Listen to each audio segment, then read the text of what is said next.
Greetings, programs. This is Wretch. Welcome back to Shadowrun Hong Kong. Now, we have a window to finish all of our jobs before we hit the point of no return with Auntie Chang and trying to find the plastic-faced man. Let's go ahead and talk to the ladies, and if they have nothing else to say, then we will get on with our next mission, which is some studio sabotage. ISO. You enter ISO's cabin to find her jacked into the octopus. Her body slouches, motionless, tethered to the machine. The computer's large display flickers to life again, just as it did last time. ISO's avatar fills the screen. This isn't helping. The avatar frowns down on you, a look of supreme disillusionment on its face. I'm decking. I'm in my safe space, and it doesn't help. The memories are just as painful here as they are in the real world. Well,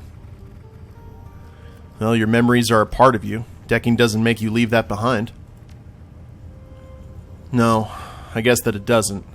White plumes of static flow from the avatar's fists. She's shaking. It fracking should, though. I can't handle not having a way to escape from this. So what are you going to do about it? I don't know, okay? I just don't. You know what? Hang on. The avatar winks off of the screen and the terminal powers down. ISO's body shudders, a familiar tremor. Her consciousness is flooding back out of the matrix and into her meat. Her eyes flutter, and she takes a sharp breath. Slowly, shakily, she rises from her perch on the floor. You're here with more questions, right? She coughs into the crook of her arm and wipes her nose with her sleeve. I'm sure that you are. Why else would you be bothering me? So spit 'em out, and I'll go digging around in that cesspit that I call a memory. Who knows? Maybe we'll find a clue. I know that you're hurting, ISO. If venting helps, go ahead. She takes a deep breath, makes a visible effort to calm herself. No, that wasn't like me. This isn't the person that I want to be. I'll be okay. I can handle this. Just ask me your questions, okay? Let's get this ball rolling. Okay. Questions about the walled city. Okay, we have nothing to ask her about the walled city. And you didn't go with us on the last run. Alright, She nods glumly. Be well. That's all that we can really do with ISO right now. Alright, Gobbet. Stepping into Gobbet's cabin, you find her crouching on the floor. She appears to be midway through a valiant struggle against an enormous pastry. Her cheeks bulge out like a chipmunk's, and wispy threads of pork floss hang from her crumb-speckled lips. She glances up at you, her eyes wide with alarm. Her jaw works to manage the enormous quantity of crisp dough in her mouth, but she doesn't seem to be making much headway. You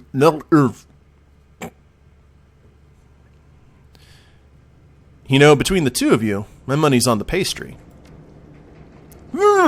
She struggles to move her jaw, but her mouth is stuffed too full for her to make much headway. She gestures feebly toward a pitcher of water on the ground near your feet. I hand her the pitcher. I'm a nice guy. She tilts back the pitcher and sucks down its contents. As the water pours into her mouth, she's slowly able to work through the food stored in her cheeks. Finally, she lowers the water pitcher, coughing. Okay, yeah.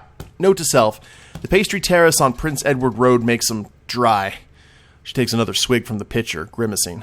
Moist green apple and jelly trotter my ass. That thing was like a dessert made of pig. Meh, I'd eat it. I am a troll after all. Hey, if you want it, it's all yours. Drink lots of water, though. She tosses the remaining pastry to you. As it sails through the air, the pork floss that clings to its outer layer flutters suggestively. Catch it? You snatch the flying pork brick out of the air. It's surprisingly dense, with a heft roughly equivalent to that of a softball. Eat it. We need some noms. You raise the pastry to your lips and take a bite. Seconds later, you can feel all the moisture in your mouth evaporate. It's like the cinnamon challenge. Gobbet wasn't lying. This thing is dry. The flavor is surprisingly palatable, though. She blinks at you in astonishment. Huh, I can't believe you ate that. I'm impressed. If I ever get another one of those again, I'm going to let it sit in a bowl of condensed milk for at least half an hour before I try putting it in my mouth. That might help, I don't know, reconstitute it, I guess? I don't know. It might work. Anyway, you probably want to talk about what happened on the raft, huh? I think that in your place I would. Yeah, let's talk about what happened on the sinking ship. Yeah, she sighs. We can do that. First off, I should thank you. You and Ys came to help me, and even though I didn't ask you to, or want you to. Actually, maybe I should be upset about that, but the important thing is that you did help me. Not going to say I couldn't have handled it without you, but it would have been really, really dicey. You can say that again. The situation on that raft was pretty bad. She nods grimly. Yeah, it was definitely that. On the bright side, we overthrew Malvina and put the raft back in Cad's hands. That feels pretty great.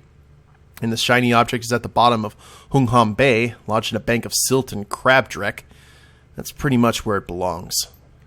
But I've got to admit, something is gnawing at me. Before you and Ys showed up, I was going to sink the raft. I'd gotten halfway through arming the charges, and I was going to send the whole sinking ship down in flames. Everyone on it would have died. Cad and Yasmin, all of them. All because I made up my mind early and didn't want to change it. Kind of makes me think, how many times before now have I done what seemed like the right thing? You know, followed my gut like I taught you, without realizing there was a better option. This whole introspection thing kind of sucks, I gotta say. She looks at you, scowling. It's much more comforting to just assume that all of my past decisions were right. Sure it is. It's intellectually dishonest, but it's definitely comforting. She bites her lower lip. Yeah. You know, Seattle, you aren't helping my mood any. I'm kind of having a tough time over here. She begins to pace, kicking piles of dirty clothes and blankets out of the way.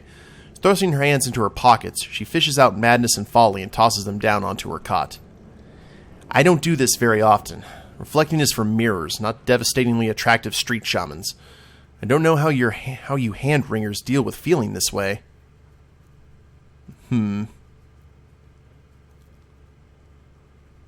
By hand-wringers, do you mean people who learn from their mistakes? I guess. Maybe. I don't know. Like I said, I don't really do this kind of thing. So tell me what to do next. What comes after this? Well, after you've suffered through your embarrassment for a while, you try to learn something from it. Huh? Your way is boring, Seattle, and it's complicated, and it comes with way too many bad feelings. She scowls. But yeah, I get it. There's probably even some value there. I'm never going to start second-guessing everything that I do, though. That just isn't me.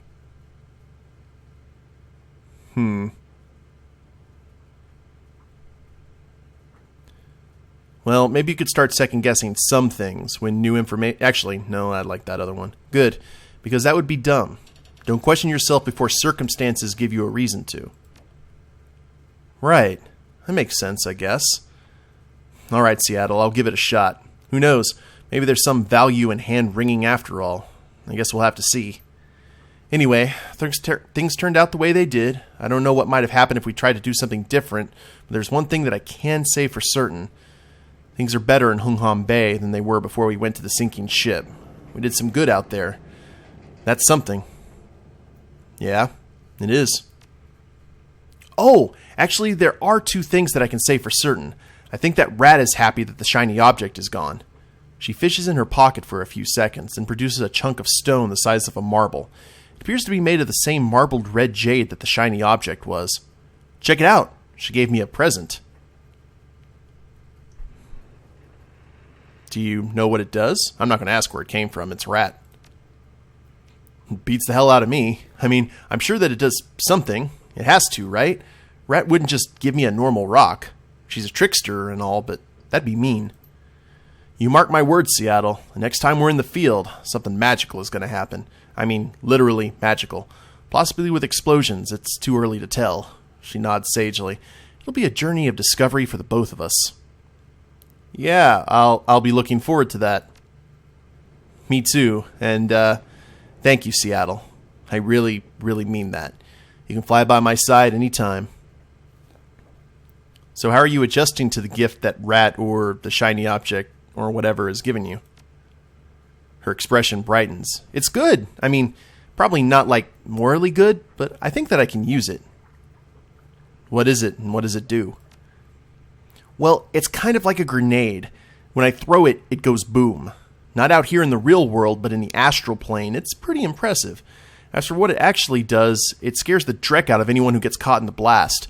Makes them act like idiots. They run around with their hands in the air, forget about who's shooting at them, and stand around with their fingers in their ears. Handy, huh? Sure, I guess. So, here's the thing.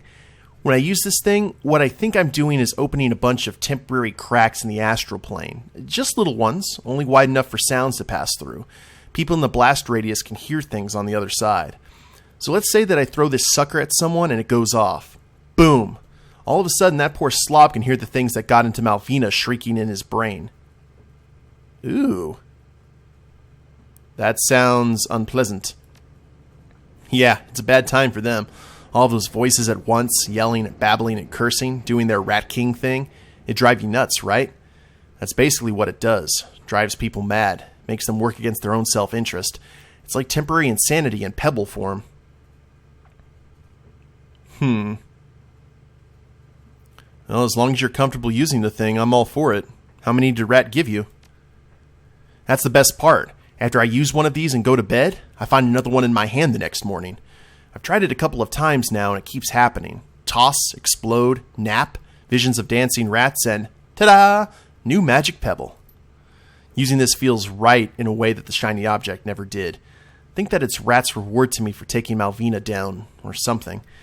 I don't know exactly. I've never heard of this happening to anyone before. Anyway, it should help us moving forward, and considering what we're heading up against next, I think that we can use all the help that we can get. Alright, Gobbet, so we finally got back on track. Got another lesson for me? No, Seattle, no more lessons. You don't need them. You're as much as a runner as I am now. Might be even a thing or two that I can learn from you. All of that can wait, though. Got this whole situation with the walled city, and your foster dad, and gun show, and all that to take care of. It's kind of a mouthful. Lots of players involved. Tons of intrigue. Honestly, I'm enthralled by the whole thing. Can't wait to see how it turns out. Yeah, me either, Gobbet. Guess we'll just have to see how this plays out together. She nods sagely. You're damn right we will. Oh, in Seattle? Yeah. The pot on the hot plate? It's always full. I keep a soup going on that thing 24/7. If you ever want any, you're welcome. Just come on in. I'd love the company. I'm going to make you regret that offer. I can eat a lot of soup. Yeah, can't wait to see you prove it. She does her best to stifle a yawn. Maybe later, though. It's getting late, and I could use some shut-eye. You're choosing sleep over soup? Who are you, and what did you do with Gobbet? Smiling slyly, she waves you off with the back of her hand. Scurry along now. Your former mentor needs her rest. Lessons learned. Cool. Okay, well, the music kind of messed up there. So let's look on the... Go to the Repulse Bay Hotel to help Dr. Shenyang blackmail Neville. Alrighty. Let's go ahead and go do that. By the way, before we do that, how much money do I have? $499? That is not going to work. Once we get some more money, besides getting this kind of stuff from Spider Shen, I did find out a cybernetic enhancement that actually is going to help us. There's a stun hand. I think I showed you guys it over at 10 Armed Ambrose's place. But it can help out a lot with during unarmed combat or hand-to-hand. It's kind of a form of crowd control. So we're going to get that as soon as we can afford it. But I know we've talked to everyone here, so let's board the train. It's going to give us travel to Repulse Bay Hotel. That is next up on the chopping block. So, if we are going to cause distractions, let's go with ISO, Gobbet, and who should we get?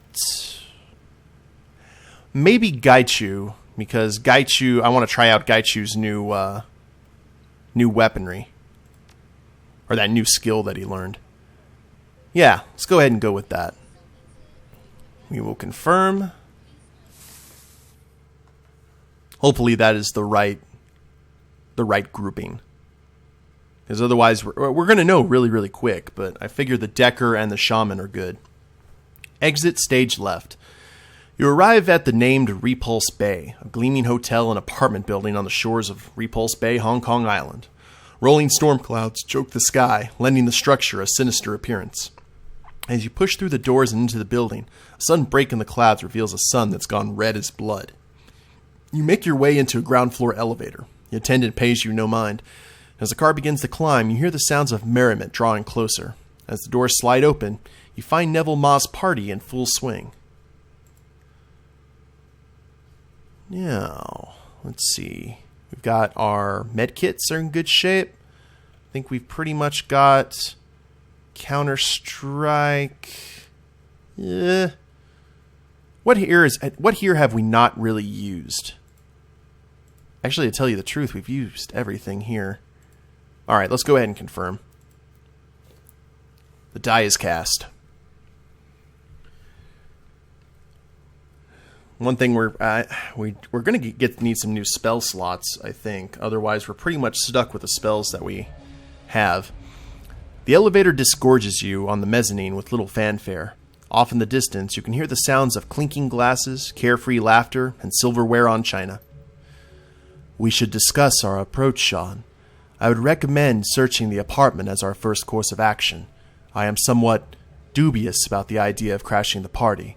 We ghouls are seldom welcome at such events. Sure, but Neville Ma and Penelope Wong will be at the party. If we don't bluff our way in, we can't talk to them. Doc Shenyang is paying us to find out how Ma is up and walking so quickly after the accident. Talking to the guy would probably be a good idea. We'll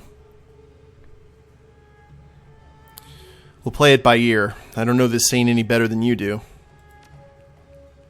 I agree, for obvious reasons. Lead on, Sean. We will follow. Probably not the best course of action to bring Gaichu, looking back at it. Okay, go to Ma's party, which is optional. Gain access to Ma's apartment. Okay, that leads to the apartment. Let's try and go to the party. Today's special, Buddha's Delight. And open door. That's a hotel guest. Is this a maintenance area? I see a ladder. Ah.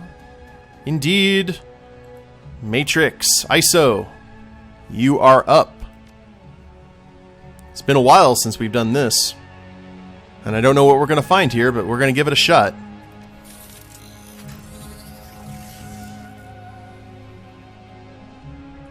And she is like all kinds of decked out for this now.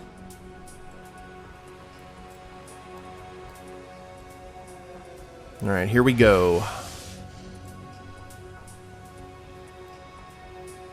Let's take a look at the lay of the land here. See where exactly... Run. Oh, that's nasty.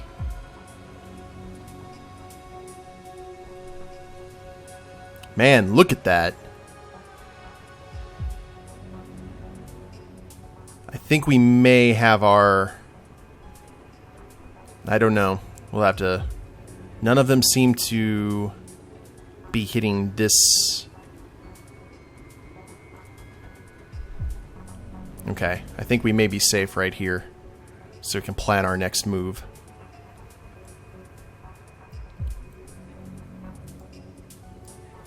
Yeah, definitely.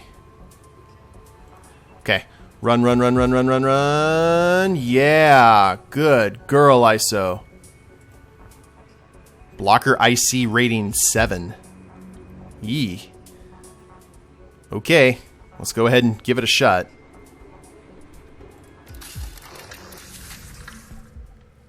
Start.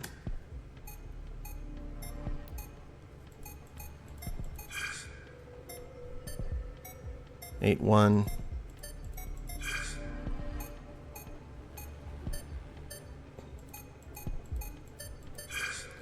Oh wow, 42889. We gotta hit all of these. It's like Simon. 4633. 463. Oh, crap. 1565. Okay, it's good. 6445.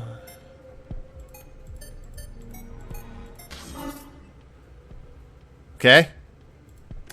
Next. 6484.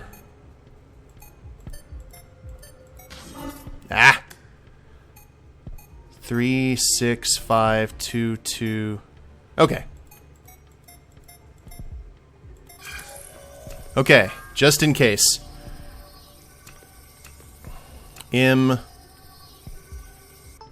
Got it. Huzzah. The Hotel Data Core. What we got here? Welcome to the Repulse Bay Central Data Hub. Please state query. Search for information on Neville Ma. Resident Penthouse Apartment Number 2. Expand query. Apartment door code. Ah! 1635. I like it. Search other records. Events. One event found. Yellow Springs Films private party mezzanine level. Front desk indicates 6 unclaimed invitations. Download invitation, yes or no. Sick. Now we've got invitations. What else can we do? Planned hotel expansion. You download a series of files detailing expansion plans to the hotel's ground floor. These might be valuable to local construction firms. Good. Got some pay data? And maintenance logs. Reams of data flood the screen. Everything's organized by way of reference numbers. It's an incredibly obtuse and confusing system. Without knowing what number to search for, there's little value to see here. Okay. I'm okay with that. Let's disconnect, and I'm kind of curious. I'm wondering, can I... Let's just go ahead and jack out like that, because ISO's still relatively in good shape when she does that. Okay, well, we have invitations. A sullen-looking troll stands on the periphery of the kitchen. He turns to you, shoulders slumped forward, and sighs. No restaurant service tonight. The kitchen staff's too busy with the party to serve anyone. Wish I could get onto that balcony. He sniffs the air wistfully. All that delicious food. See? This guy knows what's up. Why can't you get in? Guests only. The guy throwing it seems connected to the trade industry. There are tons of actors in there. Some of them from Promises and Moonlight. He fiddles shyly. You know the show, right? Of course. Can't wait for the new season. Let's be nice to this guy. He seems down. His eyes widen excitedly. Me too! That twist with Lady Chung in the last episode? What a cliffhanger. I couldn't believe it. Me neither. Good luck with the kitchen, buddy. Okay, we already read that, didn't we? Yeah, Buddha's Delight. The party looks like it's really fancy. Who's throwing it? I don't know, but I could swear I saw Penelope Wong in there. Oh man, I'd love to meet her. She's so glamorous. Well, there's the kitchen. Nothing in there. Let's talk to the waiter. Hello, waiter. The ragged waiter manages to straighten up as you approach. Oh man, he looks like he's had a lovely time of it. Good evening, sir. Welcome to the veranda at the Repulse Bay. How may I be of service? Oh, I have some questions about Neville Ma. Heard of him? His expression clouds. Certainly, everyone knows Mr. Ma. And what kind of person is he?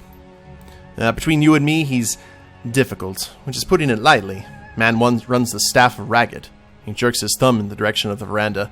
That's his party out there. Richies like him love to display their wealth. Sounds like you have some stories. He lowers his voice.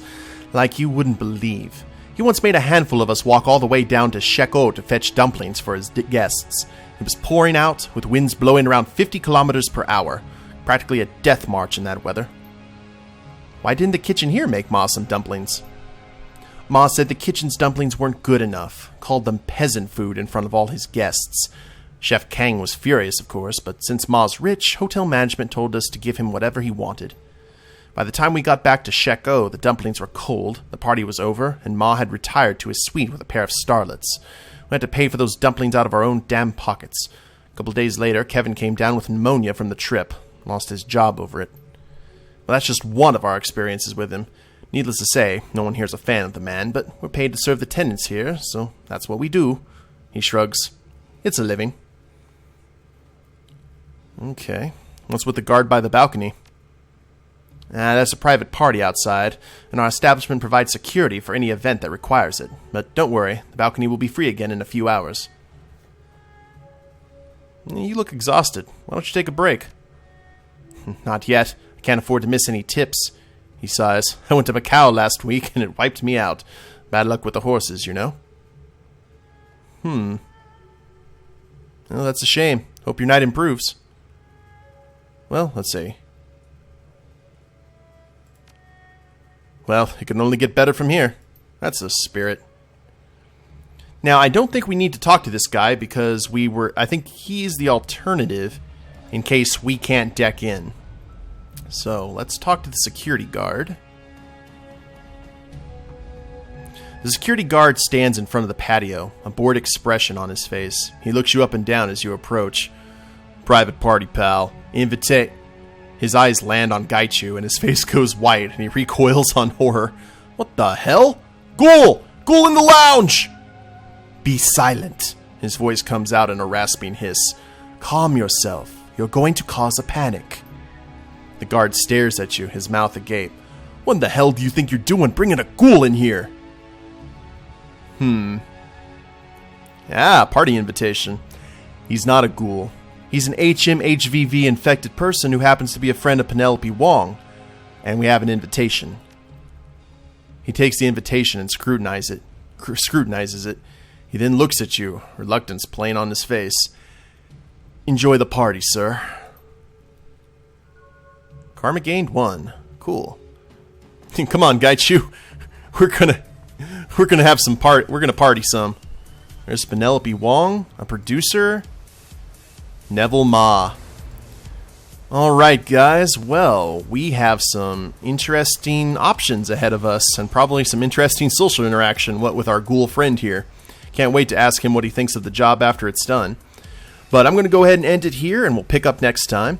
If you liked the video, go ahead and click like down below, subscribe to the channel, leave a comment, that'd be a big help, and we'll see you next time. Later days, everyone.